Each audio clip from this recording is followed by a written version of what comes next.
નમસ્કાર દર્શક મિત્રો, આઇકોન ન્યૂઝમાં હું અમીષા તમારું હાર્દિક સ્વાગત કરું છું। સૌપ્રથમ જોઈએ આજના મુખ્ય સમાચાર।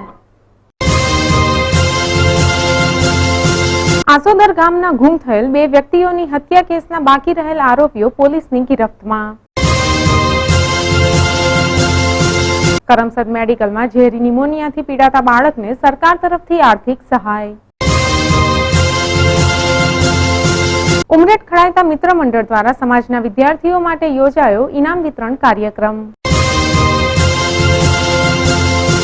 આંતરરાષ્ટ્રીય માનવ અધિકાર એસોસિએશન તરફથી સારી કામગીરી બદલ એવોર્ડ મેળવતા નસરુદ્દીન રાઠોડ।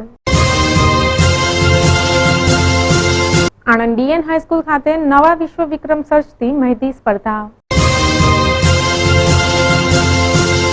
હવે વધુ સમાચાર જોઈએ વિગતવાર। આણંદ જિલ્લાના આસોદર ગામના ગુમ થયેલ બે વ્યક્તિઓની લાશ કેનાલમાંથી હાથ, પગ તથા ધડના કટકા કરેલ હાલતમાં મળી આવવાના બનાવને અંજામ આપનાર 5 આરોપીઓ પૈકી 3 આરોપીઓની પોલીસની ગિરફ્તમાં આવી જવાની ઘટના બની હતી, જ્યારે અન્ય 2 આરોપીઓની શોધખોળ ચાલુ હતી। જે મામલે બાકી રહેલ બંને આરોપીઓને પકડવામાં પણ પોલીસને સફળતા મળી ચૂકી છે।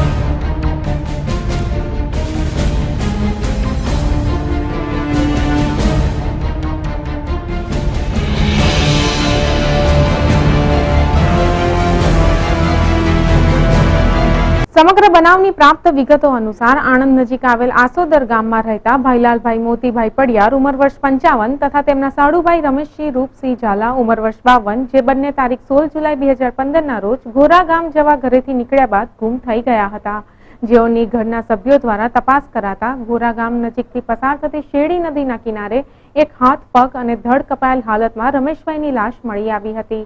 આ મામલે પોલીસ સ્ટેશને જાણ કરવામાં આવી હતી, ત્યારે પોલીસ તપાસ દરમિયાન ગણતરીના દિવસોમાં ભાઈલાલભાઈની લાશ પણ પરવટા ગામ પાસેથી પસાર થતી મહી કેનાલમાંથી હાથ, પગ, માથું તેમજ ધડ કાપી કોથળામાં બાંધેલ હાલતમાં મળી આવતા સમગ્ર જિલ્લા પોલીસ સ્ટાફ દ્વારા સઘન તપાસ હાથ ધરાઈ હતી। ગોરા ગામે 2 સાધુભાઈઓની ક્રૂર હત્યામાં જે 3 અગાઉ આરોપીઓ પકડાયેલા તે પૈકીના આજે રાવજીભાઈ હોય અને રાવજીભાઈ આશાભાઈ સોલંકી અને દશરથભાઈ ઉર્ફે ભૂડિયો બાલાભાઈ સોલંકી બંનેની ધરપકડ કરવામાં આવેલી છે કે જેનો તેઓએ ગોરા ગામેથી ટ્રેક્ટર લઈ જઈ અને ત્યાં એના સાસરીમાં વથવાડ ગામે મૂકી આવેલા, પરંતુ મીડિયામાં સમાચાર હત્યાના અને ટ્રેક્ટરના થતાં એના સસરાએ કીધેલ કે ભાઈ તમે ટ્રેક્ટર લઈ જાઓ, એટલે એ લોકોએ ત્યાં રોડ ઉપર ટ્રેક્ટર બિનવારથી છોડી દીધેલું।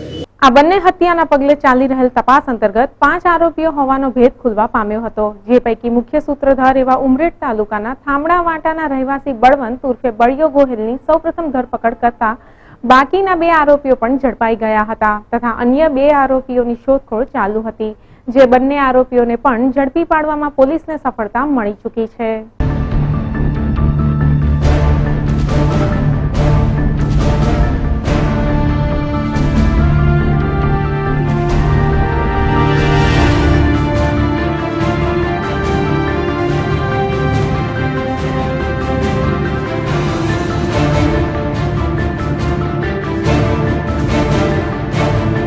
Bureau report, icon news, Anand.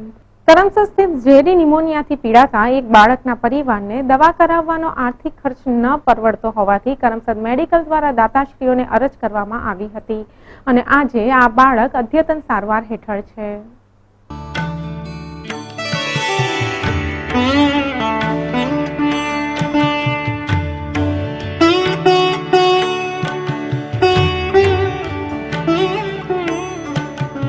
પ્રાપ્ત વિગતો અનુસાર કરમસદ મેડિકલમાં છેલ્લા 14 દિવસથી ખેડા જિલ્લાના ચાંદણા ગામના શકીલ મિયા મહેમૂદ મિયાનો દીકરો સારવાર હેઠળ છે।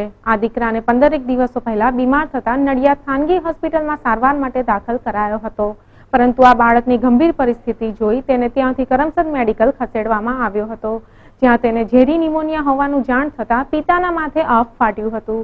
આર્થિક રીતે તદ્દન નબળી પરિસ્થિતિ ધરાવતા આ પિતાની વહારે ધાતા કરમસદ મેડિકલ દ્વારા શાખ ધરાવતા દૈનિક અખબારોમાં આર્થિક સહાય માટે જાહેરાત અપાઈ હતી, જે આણંદના ધારાસભ્યના ધ્યાનમાં આવતા તેમનું હૃદય દ્રવી ઉઠ્યું અને આ દીકરાની સારવાર માટે તેના પિતાને સરકારશ્રી તરફથી આર્થિક સહાય અપાવવામાં આવી હતી. पेशेंट का नाम आदिल मियाँ है जी. उसको सीवियर निमोनिया हुआ है और बच्चा शॉक में भी था और उसको सेप्सिस भी है, मतलब उसको इन्फेक्शन है और निमोनिया है और बहुत सीवियर निमोनिया है, मतलब बच्चे की कंडीशन काफ़ी गंभीर है. ठीक है, उसके फेफड़ों में हवा भी भर गई थी जिसको हम न्यूमोथोरेक्स बोलते हैं और सबक्यूटेनियस एम्फाइसेमा एक मेडिकल एंटिटी है, ये भी था बच्चे को. तो बच्चे की कंडीशन अभी तो गंभीर है पर जितनी पॉसिबल दवाइयाँ हैं वो चल रही हैं और जितनी बेस्ट दवाइयाँ हैं वो यहाँ पे हो रही हैं. उसके अलावा पर ऐसा नहीं है कि बच्चे के बाकी ऑर्गन्स डैमेज हो गए हैं, तो हम ऐसा कह सकते हैं कि अगर हम दवाई देंगे तो बच्चा बच सकता है. ठीक है, और बच्चा 12 दिन से ट्रीटमेंट पे है, जिसमें से कुछ खर्चा उनके सगों ने उठाया था और काफ़ी खर्चा हमारे हॉस्पिटल की तरफ से हुआ है और अभी शायद हमारा सीटी स्कैन ऑफ चेस्ट का नेक्स्ट प्लान हो सकता है और देखते हैं बच्चे का प्रोग्रेस कैसा रहता है. अभी तक तो रिलेटिव्स दे रहे थे और उसके बाद हॉस्पिटल की तरफ से काफ़ी मदद मिला है. रिलेटिव्स जब नहीं अफोर्ड कर सकते थे हॉस्पिटल वालों ने काफ़ी मदद किया है और आज वो कुछ MP आए थे, वो बोल रहे थे कि मुख्यमंत्री हेल्प करने वाले हैं ऐसा करके. કુત્યને ભૂસકે વધતી જતી મોંઘવારી સાથે ગરીબી પણ વધતી જાય છે. તેવા સમયે ગરીબોના ઘરમાં મોટી બીમારી દેખા દેતા તેઓની પરિસ્થિતિ અત્યંત દયનીય બને છે. ત્યારે સરકાર દ્વારા કોઈનો જીવ બચાવી પોતાની ફરજ પૂરી કરતા પદાધિકારીઓ ખરેખર સાચા અર્થમાં સમાજસેવીની ભૂમિકા અદા કરતા હોવાનો અનુભવ કરાવી જાય છે.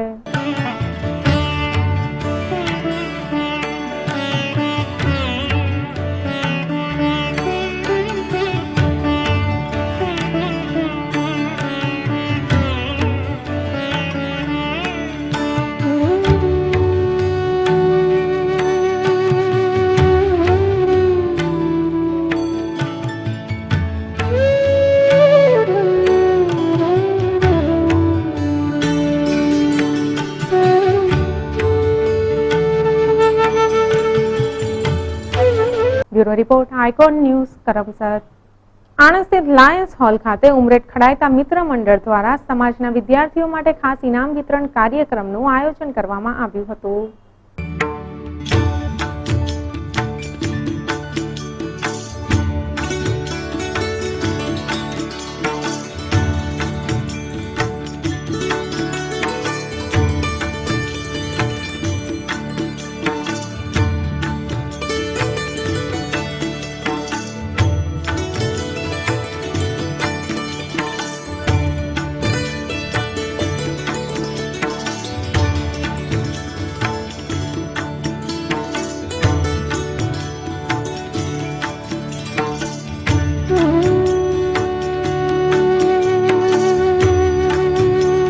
તારીખ 26 જુલાઈ 2015 રવિવારના રોજ યોજાયેલા ઇનામ વિતરણ કાર્યક્રમમાં મુખ્ય મહેમાન તરીકે નડિયાદ સ્થિત જયેશભાઈ તલાટી તથા દેસાઈ એજન્સીઝના દિલીપભાઈ શાહે ખાસ ઉપસ્થિતિ નોંધાવી હતી. આ સાથે સમાજના પ્રતિષ્ઠિત આગેવાનો તથા મોટી સંખ્યામાં સમાજના પરિવારોએ કાર્યક્રમમાં સહભાગી થઈ સમગ્ર કાર્યક્રમને ધારી સફળતા પ્રાપ્ત કરાવી હતી. આ વર્ષે મને AGMની મિટિંગમાં પ્રમુખ તરીકે બધાએ પસંદ કર્યો છે અને હું નિષ્ઠાપૂર્વક આ કામ કરીશ. આજનો આ ઇનામ વિતરણ સમારંભ બધાએ બહુ શાંતિથી પતાવ્યો એ બદલ હું સૌનો આભાર માનું છું તથા આણંદ લાયન્સ હોલનો પણ હું ખૂબ ખૂબ આભારી છું. આજના મુખ્ય મહેમાન તરીકે શ્રી જયેશભાઈ તલાટી નડિયાદ અને શ્રી દિલીપભાઈ શાહ દેસાઈ એજન્સી ઉપસ્થિત રહી અને માન આપીને ઉપસ્થિત રહ્યા છે તે બદલ તેમનો આવકારીએ છે. અને ખડાયતાના ઉપપ્રમુખ શ્રી મુકેશભાઈ કાચવારા પરિષદના ઉપપ્રમુખ તે પણ માન આપીને ઉપસ્થિત રહ્યા છે, તેમનો હૃદયપૂર્વક આવકારીએ છે. અને સર્વ જ્ઞાતિજનો જે મોટી સંખ્યામાં ઉપસ્થિત રહ્યા છે તેમને સૌને આવકારીએ છીએ. અને આજનો બાળકોનો જે પ્રિય ઇનામ વિતરણ પ્રોગ્રામ છે જે સફળતાપૂર્વક પૂર્ણ થયો છે તે બદલ સર્વ જ્ઞાતિજનોનો આભારી છું. અત્રે ઉલ્લેખનીય છે કે કોઈ પણ સમાજના વિદ્યાર્થીઓ એ જે તે સમાજ માટે ભવિષ્યના આશારૂપી કિરણો સમાન હોય છે. જો તેઓને આ રીતે સમાજ તરફથી પ્રોત્સાહન આપવામાં આવે તો નહીં કે માત્ર આવા વિદ્યાર્થીઓનું જ પરંતુ જે તે સમાજનું ભાવિ પણ સોનેરી બનાવી શકાય. માટે ખડાયતા સમાજ દ્વારા યોજાયેલા ઇનામ વિતરણ કાર્યક્રમ એ ખરેખર ખડાયતા સમાજના વિદ્યાર્થીઓ માટે ખૂબ આવકારદાયક આયોજન ગણી શકાય.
Bureau report icon news Anand. Anand જિલ્લાના નાપાડવાટા ગામમાં રહેતા સામાજિક કાર્યકર તથા આંતરરાષ્ટ્રીય માનવ અધિકાર એસોસિએશનના ક્રાઇમ અને ડ્રગ્સ સેલના ગુજરાત રાજ્યના ડિરેક્ટર એવા નસરુદ્દીન જીતસિંહ રાઠોડને આંતરરાષ્ટ્રીય માનવ અધિકાર એસોસિએશન દ્વારા સારી કામગીરી બદલ એવોર્ડ આપી સન્માનિત કરાયા છે. નસરુદ્દીન રાઠોડ દ્વારા સમાજને ઉપયોગી એવા ઘણા કાર્યો થઈ રહ્યા છે, જેમાં ગરીબ બાળકો માટે શિક્ષણરૂપી સહાય, વિનામૂલ્યે free medical checkup camp, blood camp જેવા અનેકવિધ સામાજિક કાર્યોનો સમાવેશ થાય છે, જેની નોંધ લેવાતા નસરુદ્દીન રાઠોડને આંતરરાષ્ટ્રીય માનવ અધિકાર એસોસિએશન તરફથી સારી કામગીરી કરવા બદલ એવોર્ડ આપી સન્માનિત કરાયા હતા. ભારત દેશના આંતરરાષ્ટ્રીય માનવ અધિકાર એસોસિએશનના સેક્રેટરી અંજીતજી રાજ તરફથી તારીખ 22 જુલાઈ 2015ના રોજ વડોદરા ખાતે હોટેલ પામ વ્યુમાં મળેલ બેઠકમાં નસરુદ્દીન રાઠોડને આ એવોર્ડ તથા સર્ટિફિકેટ આપી સન્માનિત કરાયા હતા. સાથે સાથે આણંદ જિલ્લાના બોરસદના મોહમ્મદ સલીમ ખાન પઠાણ તથા આણંદના કનુભાઈ પ્રજાપતિને પણ આ જ રીતની વિવિધ સામાજિક કામગીરીઓ બદલ એવોર્ડ આપી સન્માનિત કરાયા હતા. ઇન્ટરનેશનલ હ્યુમન રાઇટ આખા વિશ્વની અંદર જે ચાલે છે એમાં ભારત દેશના જે જનરલ સેક્રેટરી છે અંજીતજી રાજ, એમના તરફથી અમને આ એસોસિએશનમાં સારી કામગીરી કરવા બદલ અમને આ એવોર્ડ એનાયત કરવામાં આવેલ છે.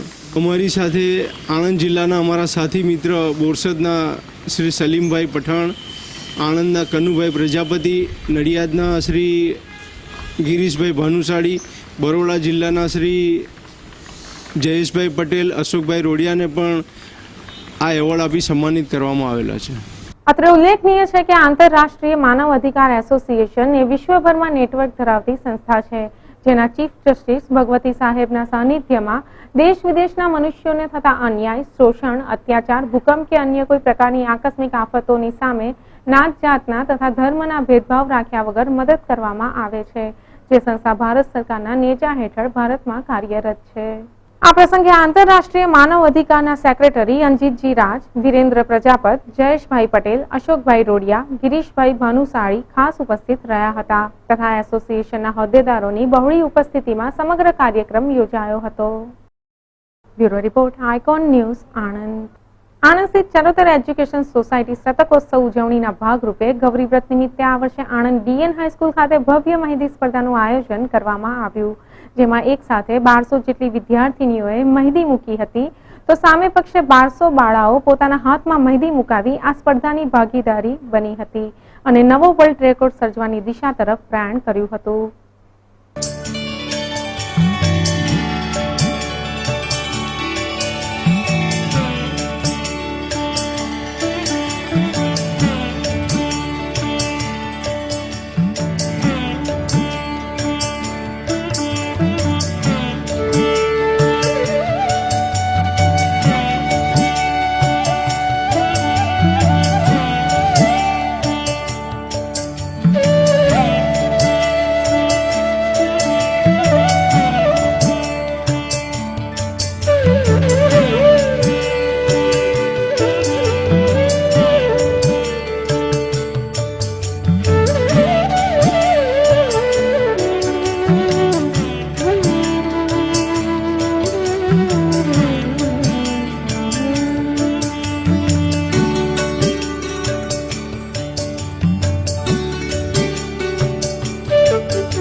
એક તરફ આ મહેંદી સ્પર્ધામાં ચરોતર એજ્યુકેશન સોસાયટીની અલગ અલગ સંસ્થાઓ દ્વારા 1200 જેટલી બાળાઓએ ભાગ લઈ સમગ્ર આયોજનને ભવ્ય બનાવ્યું હતું, ત્યારે બીજી બાજુ આવતીકાલથી ગૌરી વ્રત શરૂ કરનાર બાળાઓએ પોતાના હાથ પર જુદી જુદી ડિઝાઇનની મહેંદી મુકાવી હરખની હેલીનો અનુભવ કર્યો હતો. કે સૌથી પહેલાં તો હું આપણા ભૂતપૂર્વ રાષ્ટ્રપતિ જેમને મિસાઇલ મેનના નામથી ઓળખીએ છીએ એમને ચરોતર એજ્યુકેશન સોસાયટી વતી શ્રદ્ધાંજલિ અને પાઠવું છું. અને અમારા સંસ્થામાં પણ 9મી ઓગસ્ટે આવવાના હતા, એનું કન્ફર્મેશન પણ હતું, પણ હવે જે આ ઘટના બની છે એ માટે એ નથી આવી શકવાના. જોડે જોડે અમે આ એક પ્રોગ્રામ પણ કર્યો હતો કે જે હિના આપણા હિન્દુ સંસ્કૃતિ પ્રમાણે આપણી બહેનો જ્યારે દીકરીઓ મહેંદી મૂકતી હોય છે, એટલે આ એક એવી સંસ્થા છે કે પોતાના વિદ્યાર્થીઓ માટે શિક્ષણની જોડે જોડે બીજું ઘણું બધું કરવાનું એમની તમન્ના છે અને કરવાની કોશિશ હંમેશા કરે છે. જેમ નવરાત્રિમાં અમે અમારી દીકરીઓ માટે ઇન હાઉસ નવરાત્રિનું આયોજન કરીએ છીએ, એવી જ રીતના આ ગૌરી વ્રતમાં આવતીકાલે આપણો ગોયરોનું વ્રત ચાલુ થાય છે, એટલે આપણી બધી જ દીકરીઓ મહેંદી મૂકતી હોય છે. તો અમારી હાલની વિદ્યાર્થીઓ અને વિદ્યાર્થીઓની સંખ્યા 22,000ની છે, પણ વિદ્યાર્થીઓ એકલીની સંખ્યા અમારી લગભગ 9,000ની છે.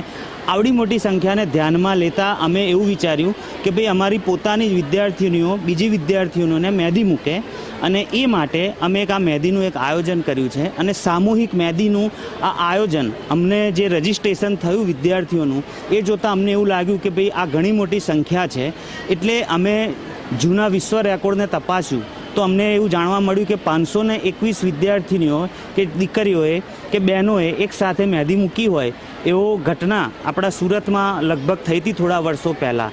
એટલે આપણી જોડે લગભગ 1200નું રજિસ્ટ્રેશન થયું, એટલે અમે અમારા આ પ્રયાસને વર્લ્ડ રેકોર્ડના એટેમ્પ તરીકે લીધો છે, અને અમે આ બધો જ રેકોર્ડ વર્લ્ડ રેકોર્ડ માટે મોકલીશું, જેનું અમને લગભગ મેક્સિમમ 3 વીકની અંદર અમને કન્ફર્મેશન મળી જશે.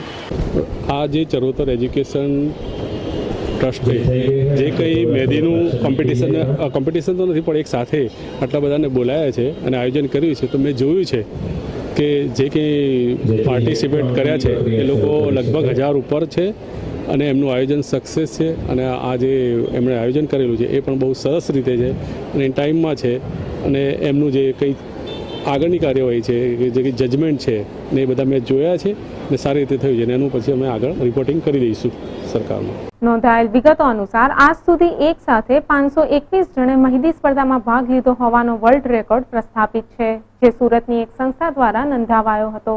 પરંતુ આણંદ ડીએન હાઈસ્કૂલ ખાતે યોજાયેલા મહેંદી સ્પર્ધાએ જૂના તમામ વિક્રમો તોડી નાખતા એક નવો જ વિશ્વ વિક્રમ પ્રસ્થાપિત કરવાનો પ્રયાસ કર્યો છે. આમ ચરોતર એજ્યુકેશન સોસાયટી દ્વારા 1200 જેટલી બાળાઓએ એક સાથે મહેંદી સ્પર્ધામાં ભાગ લઈ સૌ કોઈનું ધ્યાન ચરોતર એજ્યુકેશન સોસાયટી તરફ ખેંચ્યું છે. ત્યારે આ પ્રસંગે વર્લ્ડ રેકોર્ડ બનાવવાનો પ્રયાસ કરવાની દિશામાં આગળ વધતા સરકારશ્રી તરફથી નિરીક્ષક તરીકે ખાસ મોકલવામાં આવેલ 2 અધિકારીઓએ સ્પર્ધક બાળાઓની કાર્યદક્ષતાનું અવલોકન કર્યું હતું.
આજના આ શુભ અવસરે ચરોતર એજ્યુકેશન સોસાયટી તરફથી મહેંદી મૂકવાના કોન, વોશ રૂમાલ જેવી સામગ્રી સંસ્થા દ્વારા આપવામાં આવી હતી.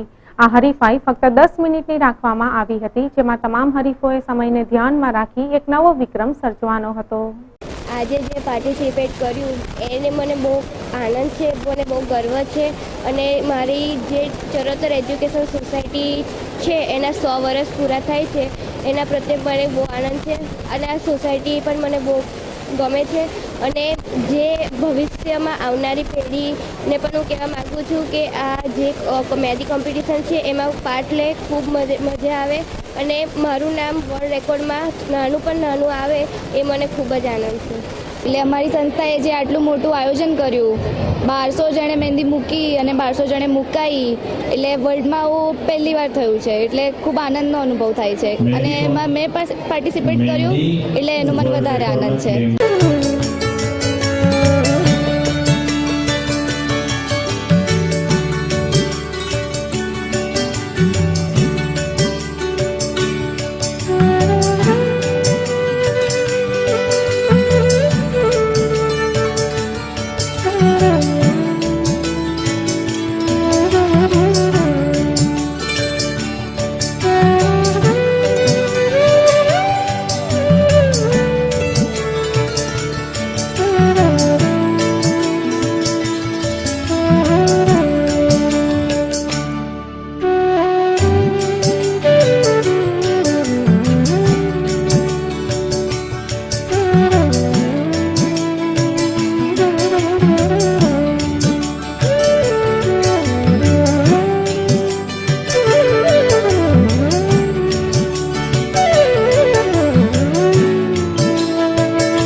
Bureau report, icon news, Anand.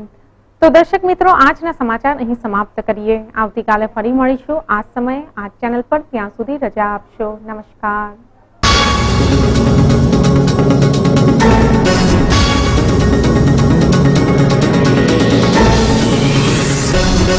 Thank you.